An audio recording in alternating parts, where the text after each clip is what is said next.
یہ وقفے ہیں جو اپنی راتوں کے نیندیں قربان کر کے اور دنوں کی قیمتی مشغولیت کو بالائے طاق رکھ کر امت کی تشنگی کو زائل کرنے کے لیے اپنے سینے میں بھرپور جسارت رکھتے ہیں۔ اللہ سبحانہ و تقدس نے حضرت والا کو قوت گویائی کی ایسی نعمت لازوال سے بہرور کیا ہے کہ جو ہزاروں کے مجمع میں یکتا چھان چھوڑ جاتے ہیں۔ میری مراد استاد مدرسہ ہادہ حضرت مولانا مفتی محمد سلمان صاحب دعوت برکاتہ العالیہ ہے۔ میں حضرت والا کا ان اشعار سے تہہ دل سے شکر گزار ہوں کہ تم شان چمن، تم جان چمن، تم نظم کے میرے تارے ہو، تم شان چمن، تم جان چمن، تم نظم کے میرے تارے ہو، تقدیس طلب کے مستوں پر مولا کے حقیقی دھارے ہو۔ یہ مجمع تمہارا خواہاں ہے پیغام ہدایت سننے کو، یہ مجمع تمہارا خواہاں ہے پیغام ہدایت سننے کو، سب لوگ جمع ہوئے ہیں پیغام شریعت سننے کو۔ حضرت والا تشریف لا۔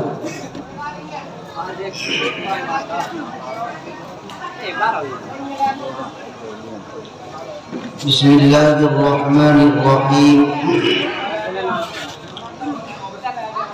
الحمد للہ نحمده ونستعینه ونستغفره ونؤمن به ونتوکل علیہ ونعوذ باللہ من شرور انفسنا ومن سیئات اعمالنا من يهده الله فلا مضل له ومن يضلله فلا هادي له ونشهد أن لا إله إلا الله وحده لا شريك له ونشهد أن محمدا عبده ورسوله صلى الله تعالى عليه وعلى آله وصحبه وبارك وسلم أما بعد